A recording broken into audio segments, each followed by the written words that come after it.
자, 오늘 말씀의 제목은 찬양의 능력이라는 제목입니다. 하나님의 말씀은 시편 34편 1절에서 6절까지 말씀입니다. 내가 여호와를 항상 송축하며 내 입술로 항상 주를 찬양하리이다. 내 영혼이 여호와를 자랑하리니 공고한 자들이 이를 듣고 기뻐하리이로다. 나와 함께 여호와를 광대하시다 하며 그의 이름을 높이세. 내가 여호와께 간구하매 내게 응답하시고 내 모든 두려움에서 나를 건지셨도다. 그들이 주를 앙망하고 광채를 내었으니 그들의 얼굴은 부끄럽지 아니하리로다. 이 공고한 자가 부르짖음에 여호와께서 들으시고 그의 모든 환난에서 구원하셨도다. 아멘. 찬양의 능력입니다. 오늘 말씀의 제목이 찬양의 능력.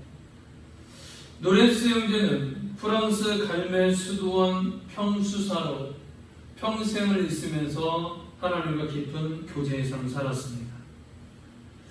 하나님의 임재 연습이라는 그의 저서에서 자신이 맡고 있는 그 수도원 주방에서 감당해야 하는 하찮은 일들, 예를 들면 접시 닦기, 여러 가지 요리하기, 바닥에 일을 하는 것들, 이런 그 하찮은 일을 통해서 하나님을 끊임없이 찬양하는 법을 터득했다라고 고백합니다.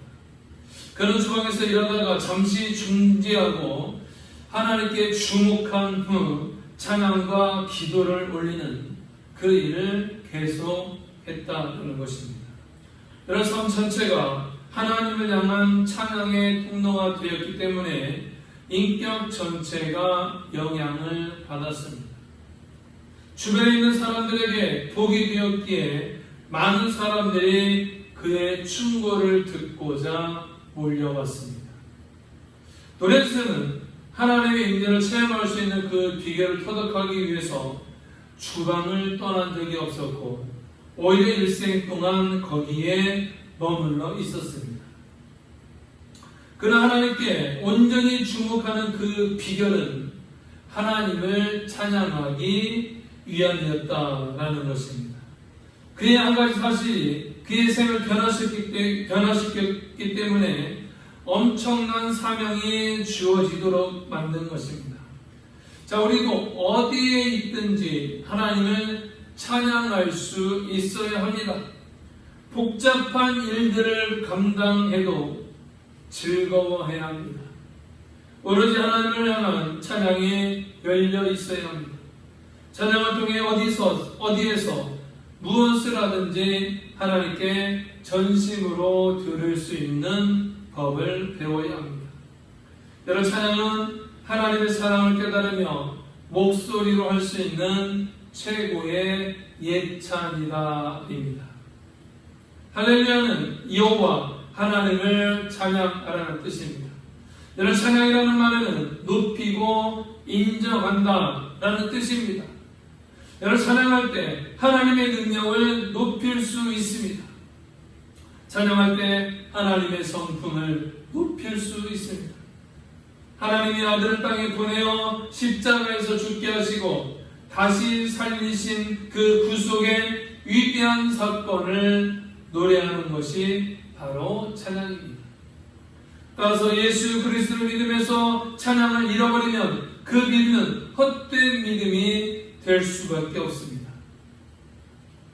하나님을 사랑한다면서 찬양이 없다면 하나님에 대한 감격이 없다라는 뜻입니다. 사랑하면 반드시 노래를 부르게 됩니다. 하나님을 사랑하면 가슴이 열려서 하나님을 찬양하게 됩니다. 찬양 속에 감사와 기쁨이 있고 사랑의 역사가 있습니다. 어느 부분 다윗이 사울의 왕을 피해 도피하던 그 시절에 아비멜렉 앞에서 미친 채 하다가 쫓겨나 지은 시입니다. 5년 가까이 숨어 다니던 그 다윗은 블레셋으로 망명을 결심했습니다. 이스라엘 고위층이 망명하면 블레셋이 환영해 줄 것이다 생각했습니다. 그러나 블레셋 역시 다윗이 피할 곳이 못 되었습니다. 결국 다윗의 정체는 탄로났고 위기를 맞았습니다. 겨우 위기를 벗어난 다윗이 안전한 곳으로 피하며 이 본문을 지었습니다. 그리고 다윗이 고백합니다. 내가 여호와를 항상 송축하며 내 입술로 항상 주를 찬양하리이다. 내 영혼이 여호와를 자랑하리니 나와 함께 여호와를 광대하시다 하며 함께 그 이름을 높이세. 이렇게 말합니다. 다윗의 입에서 하나님을 향한 그 찬양이 떠나지 않을 것이며 하나님을 찬양하고자 초청하게 됩니다. 찬양은 놀라운 능력이 있습니다. 과연 찬양에는 어떤 놀라운 능력이 있습니까? 첫째로 보면 기쁨의 능력이 있습니다. 기쁨의 능력. 리차드 범브란드 목사는 루마니아에서 복음을 전하다가 공산당에 붙잡혀 13년 동안 감옥에 갇혀 지냈습니다. 2002년 2월 하나님의 품으로 떠나가며 그가 남긴 책이 바로 하나님의 지하운동이라는 책입니다. 그의 서문에는 이렇게 기록을 하고 있습니다. 감옥에서 보낸 횟수가 저에게 너무 긴 것으로 여겨지지 않은 것은 홀로 독방에 갇혀 있으면서 믿음이나 사랑을 넘어선 기쁨을 하나님 안에서 발견했다라는 것입니다. 그 어떤 기쁨, 하늘이 주는 기쁨, 장차 돌아갈 영원한 천국에 대한 그 기쁨이 있었기 때문에 그는 찬양할 수 있었습니다. 내 영혼이 은총리와 중한 죄인 붙고 보니 슬픔 많은 이 세상도 천국으로 화하도다. 슬픔 많은 이 세상도 천국으로 바꿀 수 있는 그 믿음, 그것은 하늘의 기쁨을 담고 있었기 때문입니다. 여러분, 감옥에서의 기쁨, 기쁠 것 없는 그 상황에서 기쁨을 이룰 수 있는 그것이 바로 찬양이라는 것입니다. 여러분, 찬양은 죽음에 대한 승리의 노래입니다. 여러분, 죽음의 골짜기, 시련의 골짜기에서도 우리가 찬양이 터질 때에 바로 지옥의 권세가 무너지고 단식과 한숨과 저주는 오히려 찬송으로 바꾸어지게 됩니다. 여러분, 찬양에는 악한 귀신을 몰아내는 능력이 있습니다. 불행과 저주와 어둠을 이기는 능력이 있습니다. 찬양은 불안과 걱정을 이기는 능력이 있습니다. 바로 이것이 기쁨의 능력입니다. 여러분, 2절입니다. 공고한 자가 이를 듣고 기뻐하리로다 라고 말합니다. 공고함은 피곤하고 고달픈 것입니다. 짜증이 나고 낙심한 그 상황입니다. 그런데 찬송을 하면 이 공고함이 물러가고 기쁨이 넘칩니다. 삶이 공고하고 낙심이 계속된다면 찬송이 부족하지 않았는지 우리가 한번 살펴보아야 합니다. 찬양하면 공고함이 물러가고 기쁨이 솟아납니다. 여러분, 다윗이 악기를 탈 때에, 악기를 타고 연주할 때에 그 사울왕 속에 있던 악신이 물러가고 마음이 상쾌해졌다고 합니다. 속이 상하고 환경으로 인해 고통이 닥쳐올 때마다, 마음을 괴로울 때마다 우리가 찬양하면 모든 어려움을 능히 이겨나갈 수 있습니다. 여러분, 우리가 답답한 상황입니까? 우리가 절망적이고 두려운 상황 속에 있습니다. 여러분, 죽을 수밖에 없는 그 상황, 우리가 그 상황 속에서 우리가 해야 될 그 일은 바로 저와 여러분들이 찬양하는 것입니다. 놀라운 것은 찬양할 때 바로 기쁨이 생겨나게 되는 것입니다. 다 빼앗기고 더 이상 빼앗길 없는 그 상황에도 찾아온 그 기쁨이 바로 찬양을 통한 그 기쁨인 것을 저와 여러분들이 믿어야 하는 것입니다. 여러분, 두 번째는 응답의 능력입니다.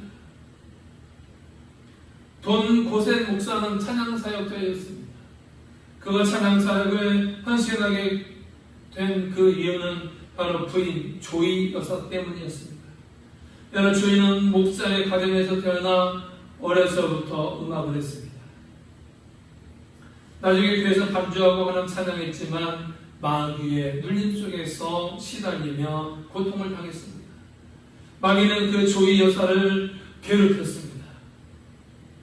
그 조이의 귀에 대고 말합니다. 너는 21살까지밖에 못 산다. 21살이 되던 해에 죽을 것이다. 그리고 우울증에 걸리고 그 고통 가운데 날마다 눈물을 흘리면서 살았습니다. 신경 안정제를 먹으면서 치료를 해도 낫지 않았습니다.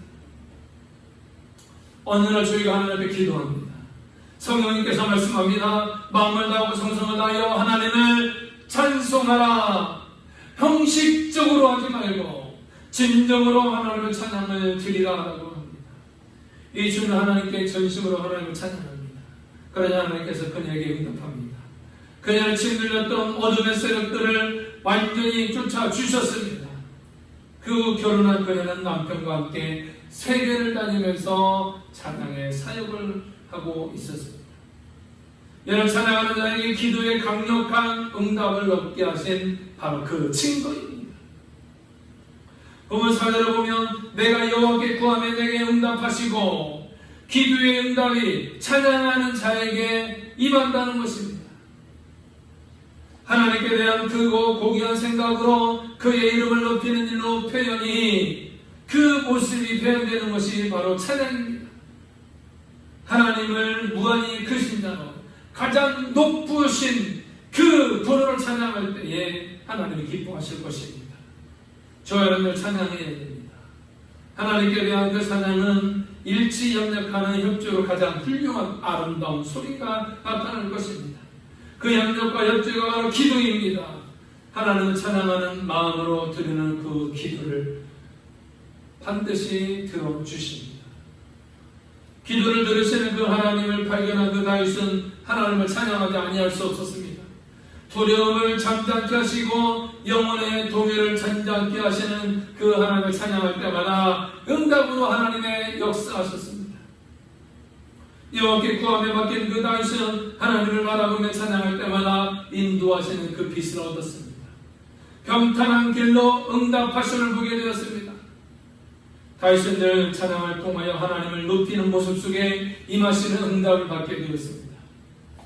이에서 기자는 항상 찬미의 제사를 하나님께 드려야 하며 찬양은 입술의 열매라고 증거합니다. 여러분, 소원이 성취되기를 원하면 찬양하며 기도해야 합니다.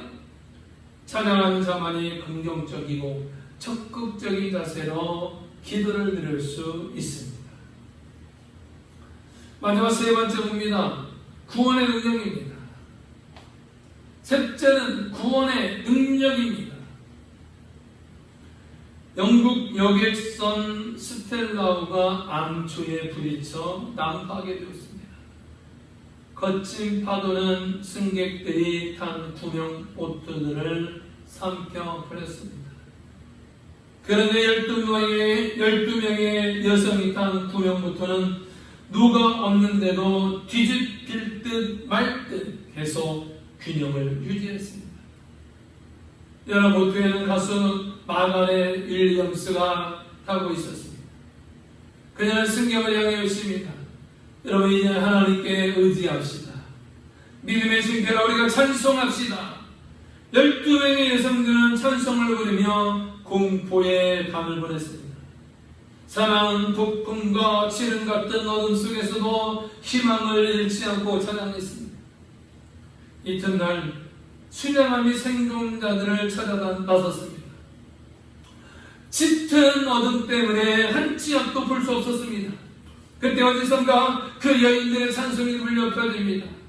구조대원들이 그 소리의 근원지를 찾다 보니 여인들이 구명보트에서 찬양을 하는 것이었습니다. 한 사람의 영주에 있는 그 찬양이 12명의 여인들을 구원한 것입니다. 여러분, 찬양은 삶의 위기에서 또 빛납니다. 고난 속에서 부르는 찬송이 기적을 창조합니다. 여러분, 찬양이야말로 환난의 소리를 구원하는 능력입니다. 여러분, 6절을 보면 이 공고한 자가 부르짖음에 여호와께서 들으시고 그의 모든 환난에서 구원하셨도다 라고 말합니다. 하나님을 인하여 구원을 얻은 그 다윗은 주를 앙망하고 광채를 내었으니 그들의 얼굴은 부끄럽지 아니하리로다 라고 고백합니다. 여러분, 자신은 어려움에서 구원해 주시고 영광스럽게 해주신 그 하나님의 은혜를 찬송하지 않을 수 없었던 것입니다. 어려움이 있어도 포기하지 말고 찬양해야 됩니다. 환난이 극심해도 저와 여러분은 찬양해야 됩니다. 그때 비로소 구원의 능력이 임함을 보기 바랍니다. 여러분, 현대 그리스도인들과 초대교회 그리스도인들에게 가장 큰 차이는 구원의 은혜에 대한 그 감격의 찬양의 열정이 없다라는 것입니다.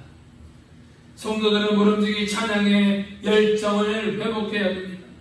다윗은 하나님을 변함없이 찬양하겠다고 다짐합니다. 공개적으로 하나님을 찬양하겠다고 다짐합니다. 진심으로 하나님을 찬양하겠다고 다짐합니다. 임명받은 찬양단 성가대원, 이 모든 저와 여러분 성도 여러분들은 다윗과 동일한 그 찬양의 다짐이 있어야 되겠습니다. 그래서 찬양을 통한 기쁨의 응답과 구원의 능력을 맛보아서 하나님을 찬양함이 우리의 힘과 능력과 구원이 되시기를 주님의 이름으로 축원합니다.